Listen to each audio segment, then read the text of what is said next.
भंडारा शहरामध्ये विकास कामांच्या नावाखाली मोठ्या प्रमाणात नाल्यांचं खोदकाम केलं जात आहे। मात्र नाल्यांमधून काढलेला गाळ हा रस्त्यावरतीच टाकला जातोय, तो तिथून हटवला जात नाही। त्यामुळे नागरिकांची मोठी अडचण होते। शहरातील सहकारनगर, शुक्रवारी परिसर, शास्त्रीनगर यासह अन्य काही भागांमध्ये काही महिन्यांपासून रस्त्याच्या मधोमध नाल्याचं खोदकाम चाललंय, परंतु इथलं साहित्य रस्त्यावरतीच पडून राहिल्यानं परिणामी अपघात सुद्धा होत आहेत। दुसरीकडे कामं सुद्धा अतिशय संथ गतीने सुरू आहेत, त्यामुळे शहरातले अनेक रस्ते खड्डेमय झाले आहेत।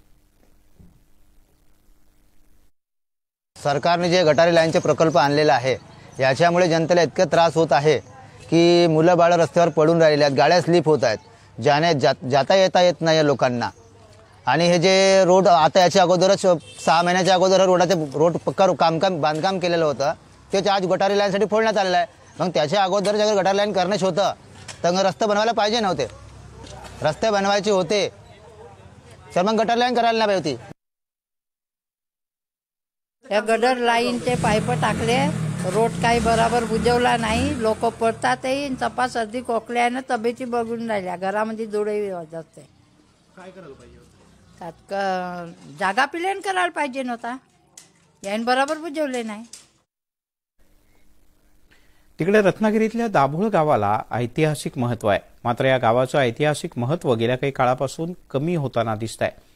या ठिकाणी असलेला पुरातन गंगासागर तलाव, दालभेश्वर मंदिर यासह परिसरातला ऐतिहासिक वारसा धोक्यात आलाय।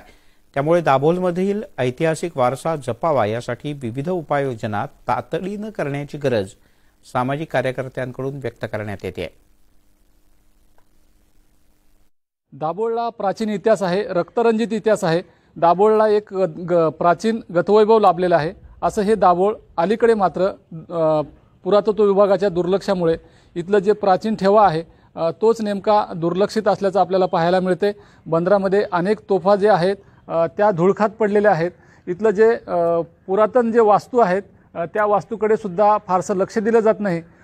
ही जी आहे ही अंडा मशीद आहे आणि या अंडा मशिदीवरती अनेक ठिकाणी आपल्याला झाडं उगवल्याचं पाहायला मिळते। आजूबाजूच्या परिसरामध्ये इथले जे कर्मचारी आहेत ते साफसफाईचं काम करतात, परंतु जी पडझड आहे ती मात्र रोखण्यासाठी मोठ्या प्रमाणामध्ये इथे निधीची आवश्यकता आहे।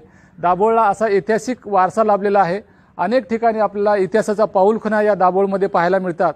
इथे प्राचीन मंदिरं असतील किंवा मशीद असेल, तसंच हे जे बंदर आहे हे बंदरसुद्धा व्यापारीदृष्ट्या खूप महत्त्वाचं बंदर होतं।